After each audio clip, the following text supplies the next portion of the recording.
One, two, three. Yes! Are you sure? Yes! Really? Yes! Are you positive? Yes! Okay, good. Just take an inhale through your nose and an exhale through your mouth. Good.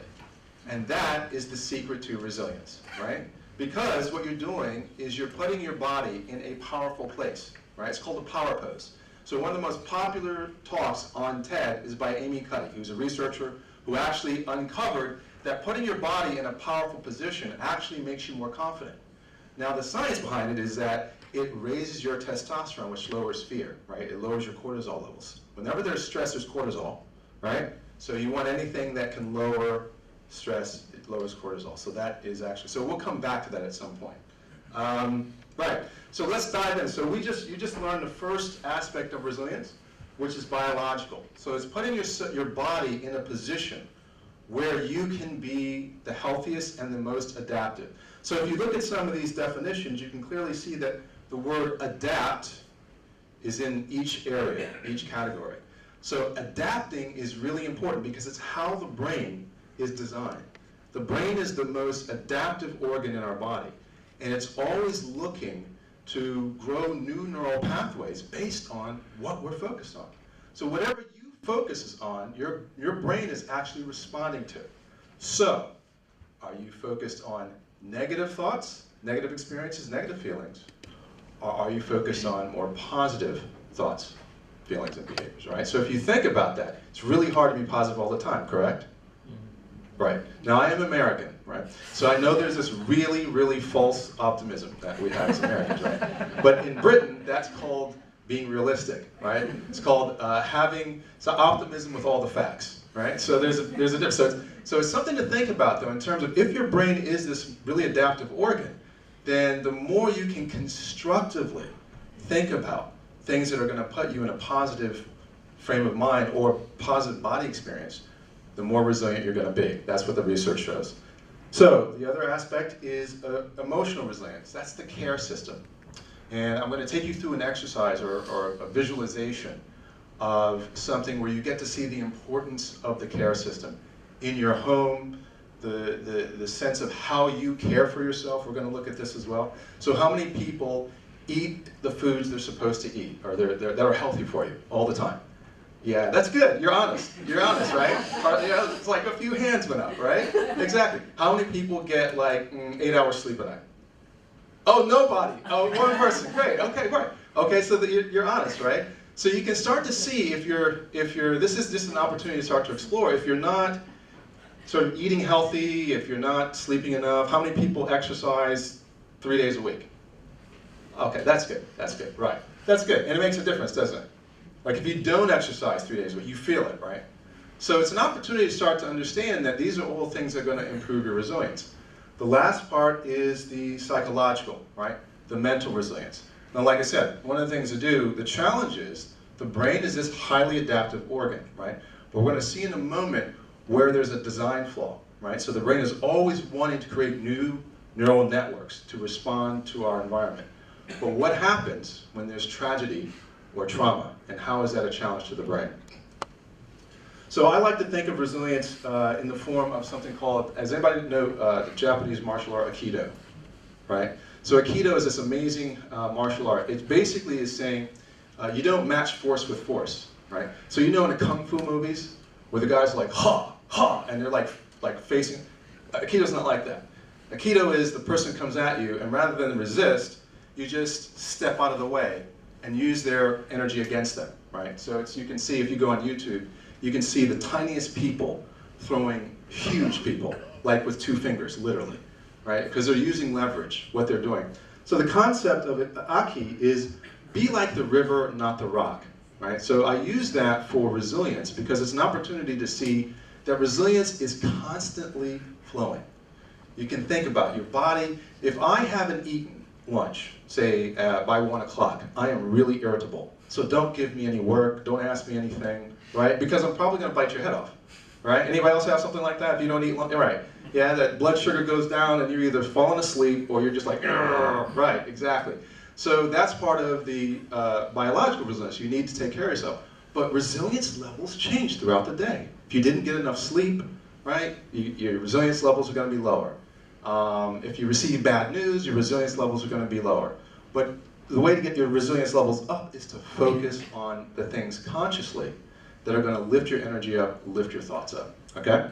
So let's have an experience in that right now, because this is about really getting into the body. So I'd like you to actually sit again with your spine straight, because you should just know, I mean, I'm a yoga teacher and I teach mindfulness, so I've got to throw this in just to represent, you know what I mean? Okay, so just take an inhale through your nose and exhale through your mouth. Good, so I'm teaching you circular breathing, right? It's different than breathing through your nose the whole time. Inhale through your nose, exhale through your mouth. Good. And on your next inhale, listen for the sound yob, Y-A-B, yob. Inhale, listen for yob. And as you exhale, hear the sound yum, Y-U-M-E, yum. So just exhale through your mouth and just listen to it. It's just called a silent mantra. So inhale, listen for yob. Exhale, listen for yum. Just listen to it. And a couple more. Inhale with yob. Exhale with yum. Very good. Now this time, make sure your hands are free. Take your hands, rub your palms together, right? Because this is from Qigong, rub your hands together. And as you inhale this time, inhale, let your hands come up. Inhale, hands come up, and then exhale, hands go down toward the body, right? So inhale, hands come up. This is a Qigong exercise. And then exhale, hands go out. One more. Inhale, and exhale. Good. And just relax your hands for a moment. Take 2 seconds, tune into your body, and just notice how you're feeling. Tune into your feet, your spine, and the shoulders. Right, so do you feel like you could be more resilient now? Sort of feel relaxed? You're not really sure? Well, you're actually in a more resilient place right now, right? Because you've calmed your brain down. And when you calm your brain down, you can actually do more. You can process, the brain processes more information when we're relaxed. Now, how many people think that your brain does better when it's really doing a lot at one time? Anybody believe that? Oh, good. Okay. Okay. Because if you try to do too much at one time, you go into a high range in the brain where actually you become inefficient, right? The brain starts to shut down. It's a bit like a car. If you run the car for too long, you don't put oil in it, what happens? It's going to stop. Exactly. So think of oil of the brain as relaxing and calming down. So we're going to talk a bit about, I'd like to take you through a quick experience. But there's a lot of research on post-traumatic stress disorder that came out of 9/11. And the thing about 9/11 is that it was such a tragedy in terms of Americans we never experienced anything like that. So I want to take you through a visualization. And we'll compile a few stories from colleagues of mine from New York that actually went through the experience. So I'd like you to think about the plane hit the North Tower first. And I'd like you to think there were people that were evacuated. And I want you to think about all the chaos that was happening based on what you can remember. Just the emergency services showing up, people not knowing what's happening, then the plane hits the South Tower. And then people are evacuated and so forth. So I want you to imagine as if you're that person who's been evacuated. You're walking through this, anybody been to downtown Manhattan at all? Yeah, so it's very, the streets are very crowded, the buildings are very tall, you can't really see what's going on, and all of a sudden the buildings collapse, and there's nothing but white smoke and debris. And you can't see anything. It's like snow. All of a sudden it starts snowing, like a blizzard. So it's completely white. And you're walking through the streets. You're uncertain what's happening. And you go to somebody, and you say, what's going on? I don't understand. Can you help me? What's happening? And the person says, take care of yourself. I don't know what's going on, but I've got my own problems. You take care of yourself, right? So that's sort of, oh, that would be kind of a rejective response, right? That would be sort of pushing me away. But imagine a response where you go to someone else and you say, I don't know what happened. Could you explain, like, I don't know where I'm going, and so forth. And somebody says, I don't know, but I could really use a hug. And you hug, right? So the difference between those responses is a difference between shame and empathy. And shame is very powerful in terms of resilience. And shame is something that we experience when we have a sense like criticism. Right? When we get that sense of rejection. Shame is something that's neurobiological. And I'm sharing this with you because it's something that could happen in the way that you talk or the way that you've experienced it with maybe other managers. So let me just ask you this question. Has anyone in here, of course, there are no managers like this at Southwark, has anyone experienced a highly critical manager?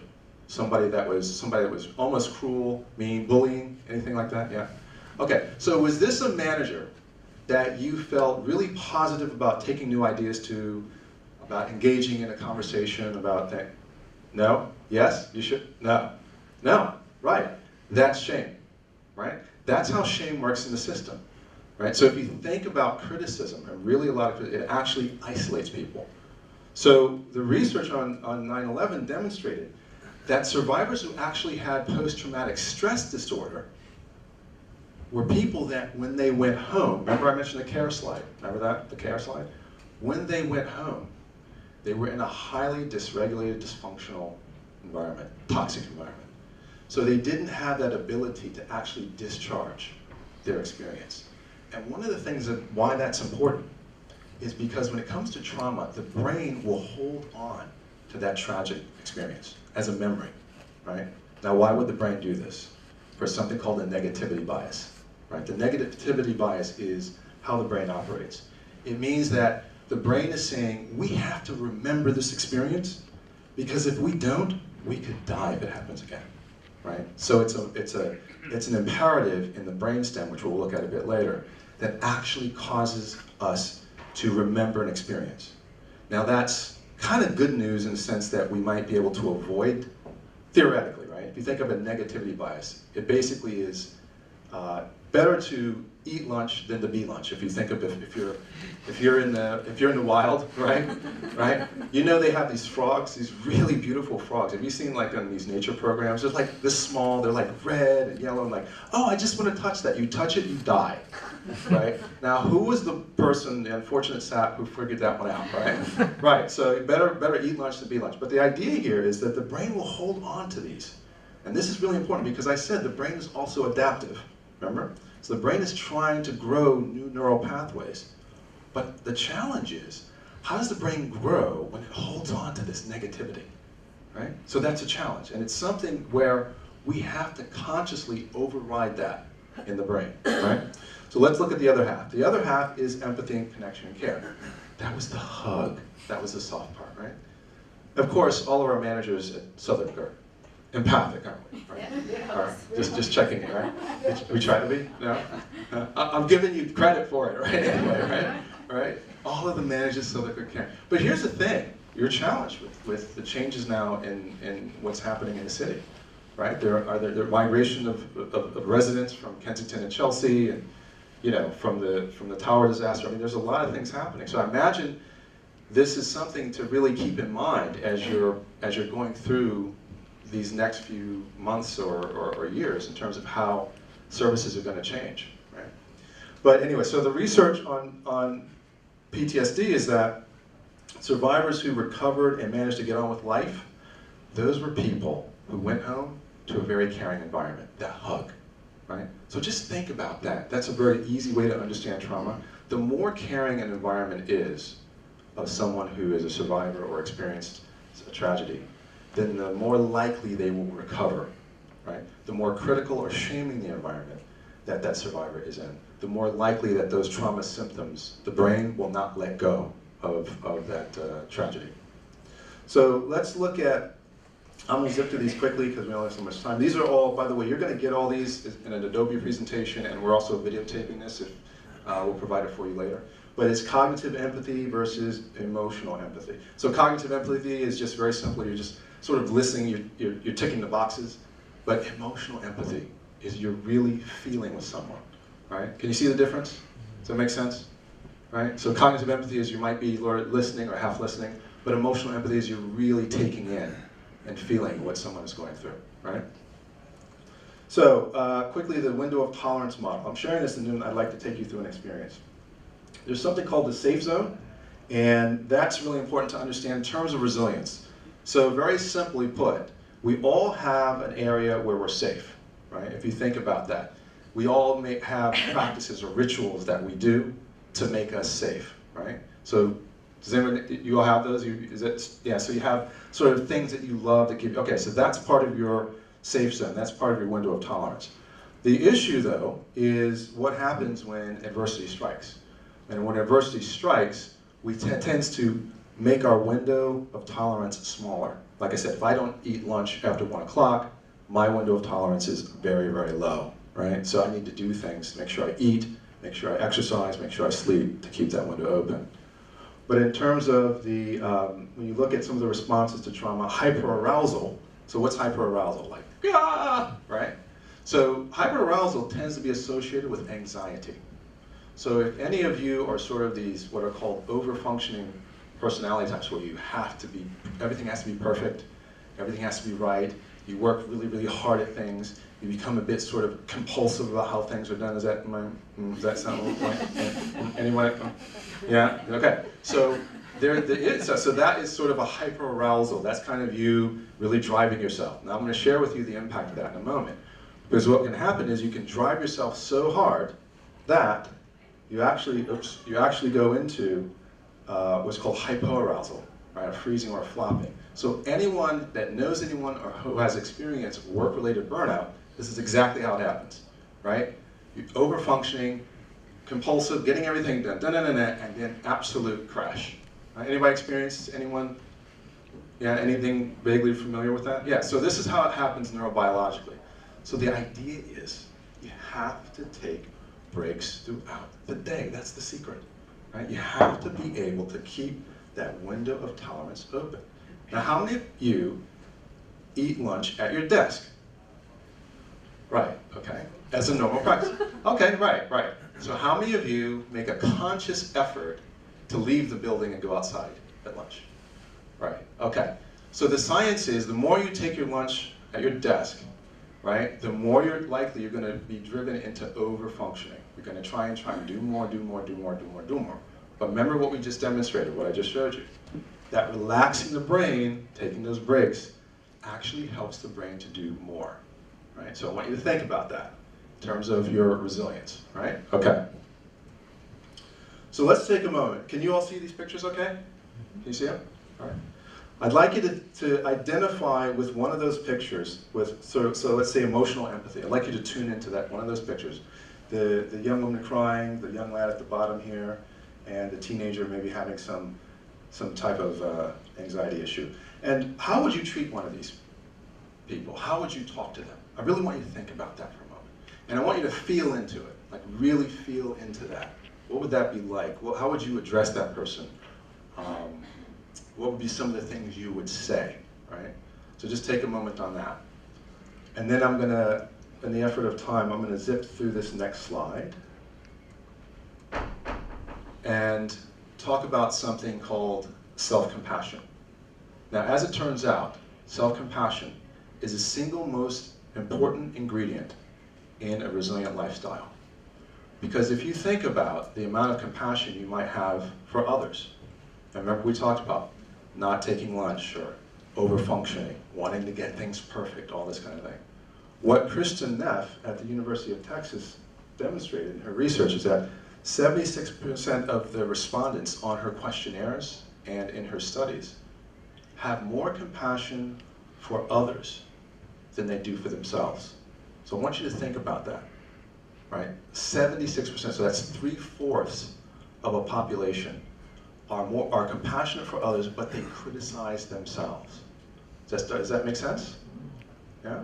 So you can see that's going to lower your resilience, right? That's the whole point of it.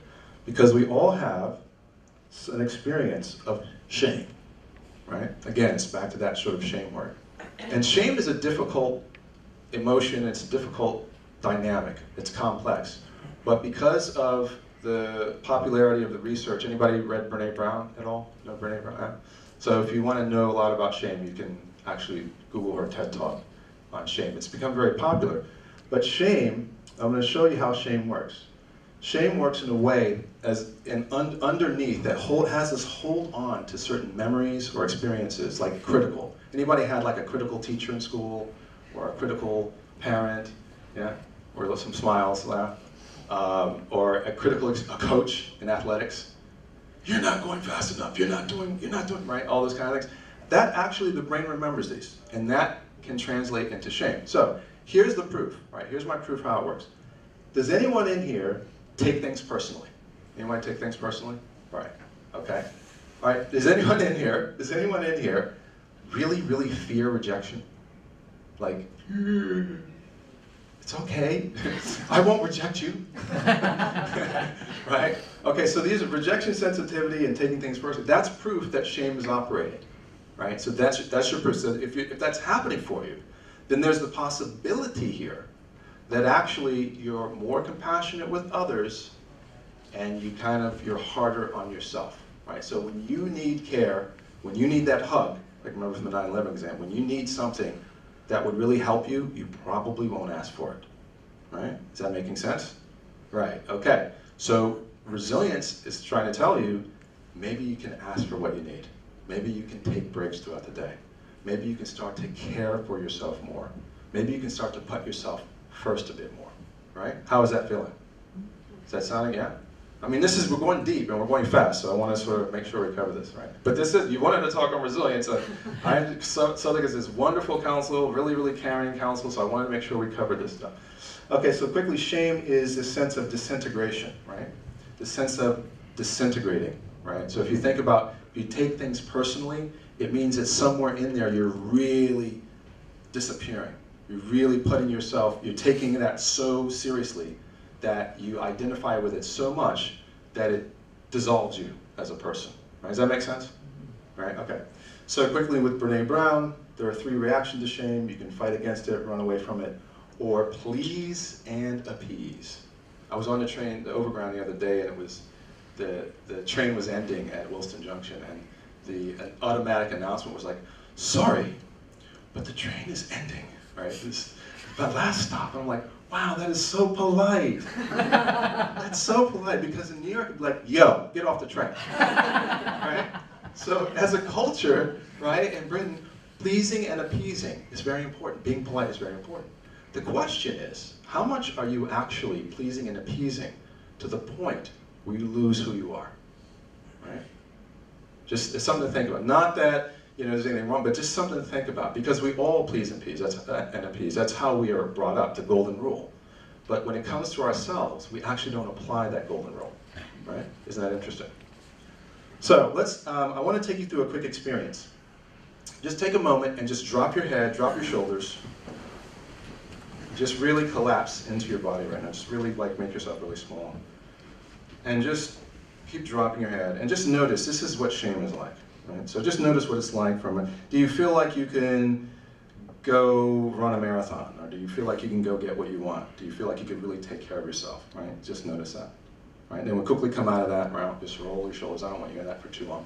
Just come up, roll your shoulders, and we'll go back to those power poses. Right? You ready? You ready? Yeah. Yes. You ready? Yes. Are you sure? Yes. You positive? Yes. Can you be resilient? Yes. Okay, good, right? So see the difference there. So you just, again, expanded your window of tolerance, right? You just made yourself more resilient.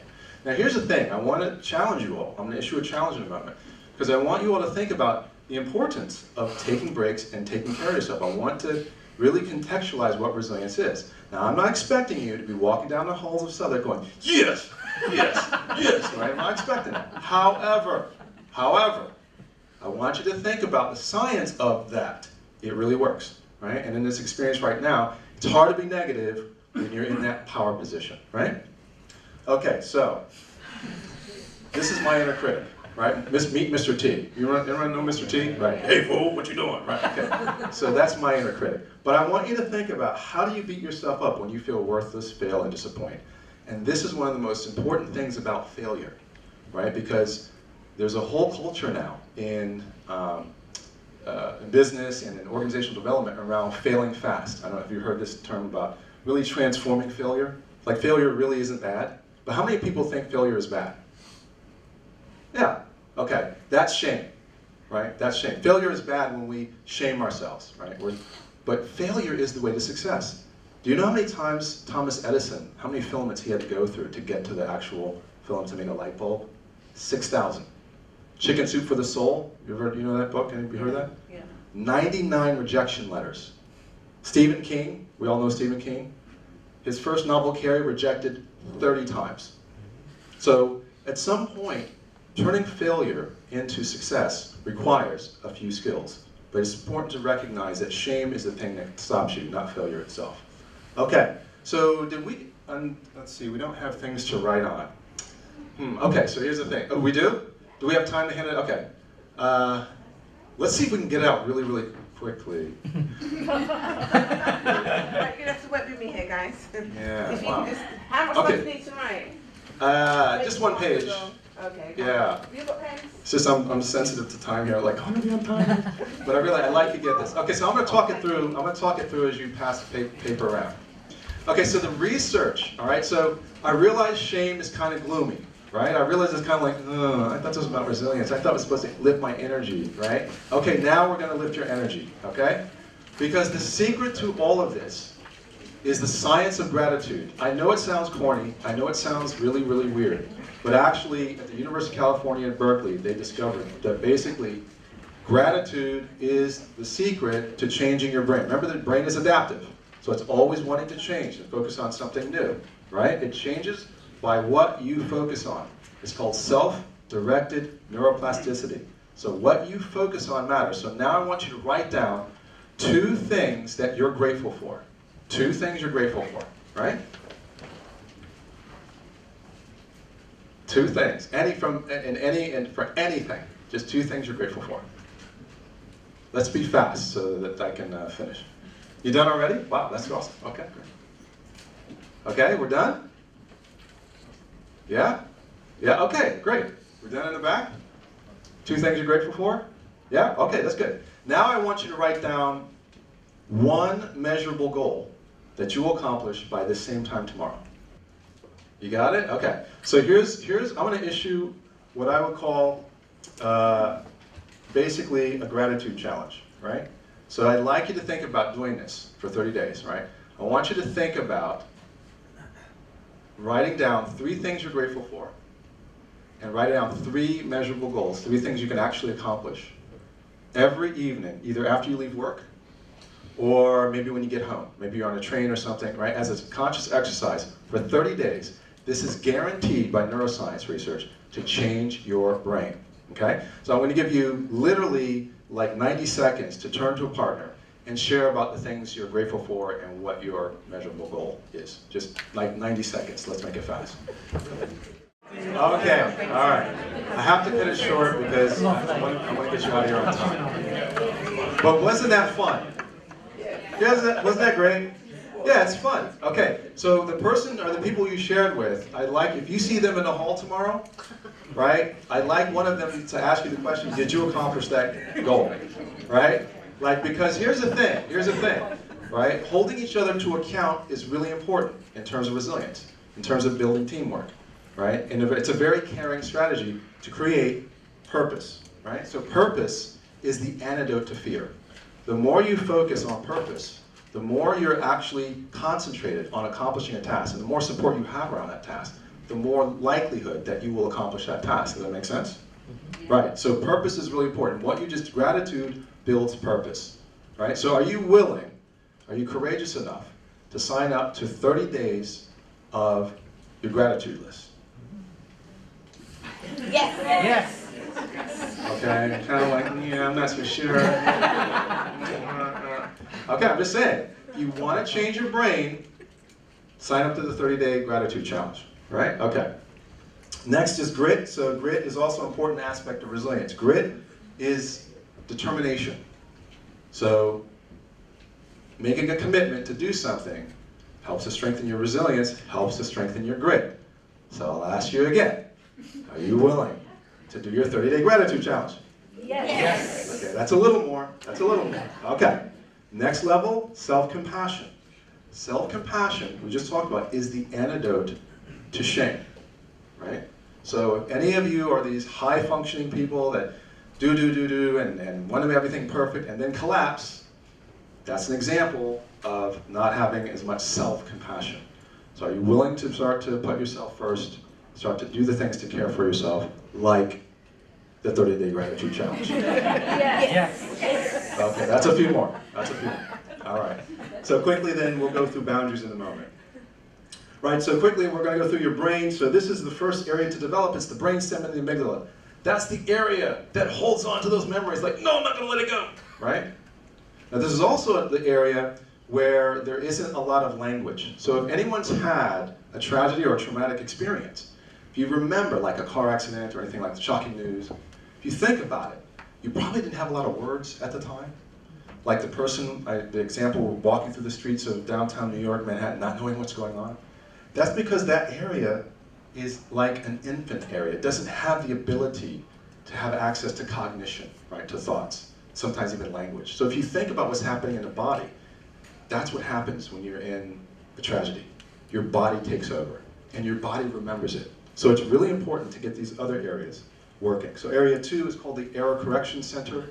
That's where moral reasoning is, and we start to have an internal sense of our feelings and sensations, and the sensations of others. And then area 3 is the prefrontal cortex. That's executive center. So area 3 is the area we need to have to make decisions, right? Without that area, we're not going to make the best decisions. So what happens in trauma? We lose that area and that area. Now we understand why it's so hard to let go of some of these traumatic experiences and memories, right? So resilience is all about getting these areas back online, right? So everybody take your tests, take your online resilience, yeah? Did you enjoy that? Yeah. Yeah, okay, so here's good, it's good. A lot of people took the test, which is great. So here, I'm gonna explain it quickly, right? So you can see the positive thoughts, feelings, and behaviors. People with high levels of resilience, it's associated with having positive thoughts, feelings, and behaviors. Makes sense based on what I've been mentioning, right? Does that make sense? Just check it. Okay. Negative thoughts, feelings, and behaviors tend to be associated with low levels of resilience. That makes sense, given the negativity bias, correct? So we have to overcome something. Okay, so everyday resilience is somewhere in the middle. So again, during an adversity, everybody's resilience levels decline. And then if you load shame on top of that, it makes it even more difficult to have high resilience levels, right? So we talked about area 1. So that's where, look at the areas of survival, right? Physical stress symptoms. So again, if you're not sleeping well, you're probably in a stress reaction, right? If your confidence is low, if you're sort of resigned about things, right? So you can see how that makes sense, right? So you need to activate the other areas of your brain to become more resilient. And the goal of resilience, if there is one, is to try to be as growth-focused as possible. That means doing your 30-day gratitude challenge, right? Right?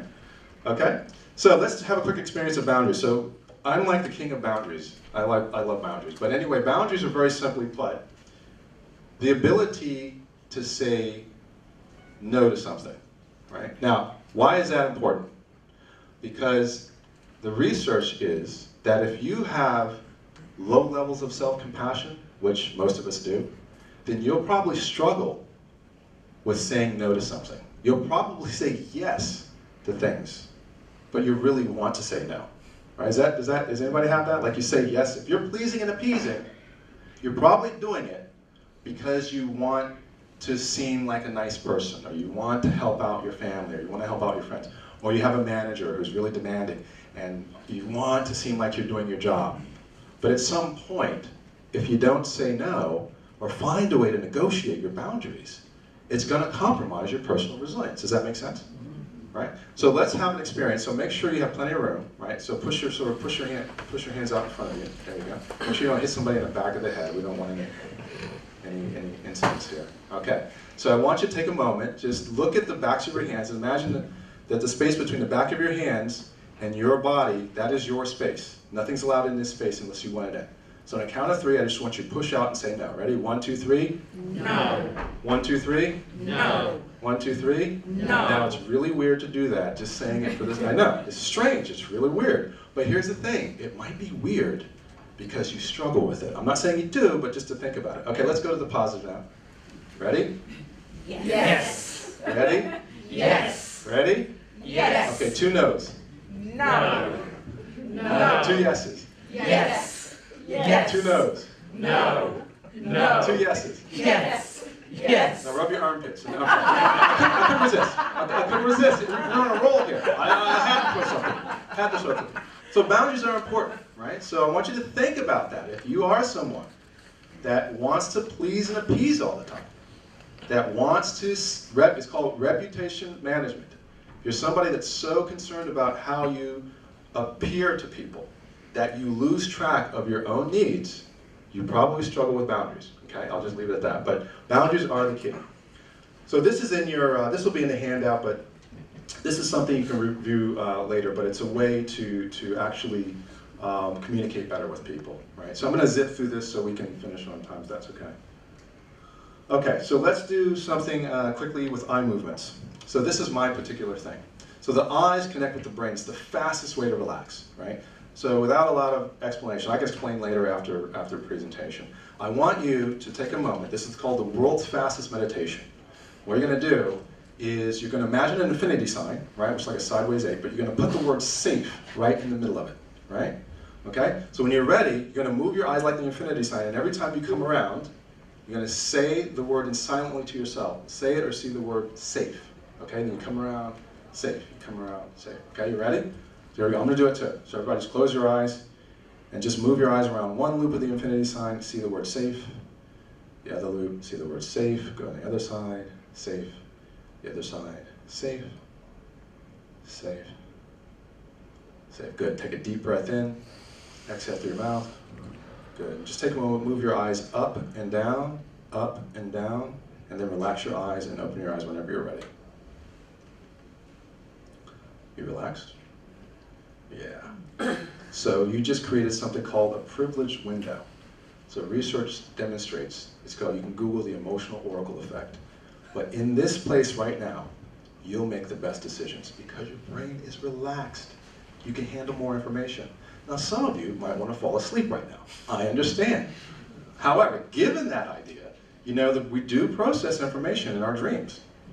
In our dreams, your brain is the most active even than when you're awake. So think about that, right? Okay, so here we go. We're going to finish up. So my colleague Harpal Dot and I created this. She does kindness cafes, and this is her idea of every month creating a positive experience for people. So I wanted to share that with you all because I was thinking that wouldn't it be interesting if Southwark could take on, given it's the challenges, given it's a very caring council, given you're all empathetic and everything else, right? Take on creating monthly events with kindness, gratitude, joy, and compassion. And every month is framed as an experience. So imagine in this building you have these sort of posters or signs up, you know, be kind, something like that. I don't know if it's corny, but it's going to improve your resilience, right? Think about that. It's something very simple, doesn't take a lot, but it's you're providing an opportunity for people to be kinder to themselves. Because at the end of the day, it's all about compassion for yourself. That's really what the resilience research shows. So can you be kind to yourself? Can you be compassionate to yourself? So I'd like you to turn to that same partner or that group that you were working with. And what is one thing, one way you will be kinder to yourself, right? One way you will be kinder to yourself, right? Did everybody get what I mean by kinder, right? Instead of beating yourself up, instead of having Mr. T intimidate you, right, your inner critic, what are some ways you can be compassionate or kind to yourself, okay? So back with your partners, back with your groups, let's make it quick. All right. Okay. Okay. All right, so how does that feel? Feels good? Feels positive? You feel more resilient? Yes. Oh, there you go. Give that man a Snickers. So let me give you some ideas. Here's some ideas. Again, you have these slides. Taking mindful breaks at work. That's a way to be kind to yourself, right? A healthy work-life balance. So that means taking care of yourself, right? If you're over-functioning and you're stressed, and you take that home to your family, how's that going to impact your family, right? If you're working all the time and not spending time with your children, how's that going to affect them? So think about balancing that, right? Okay. Self-forgiveness, letting yourself off the hook. Very, very important to building resilience and quality time with your friends and family, right? So everybody's signing up to be more resilient? Mm-hmm. Yes. Yes. Yes. You sure? Yes. One more time? Yes. All right, thank you very much. You all have been great. It's been lovely to be here. I'll be available for any questions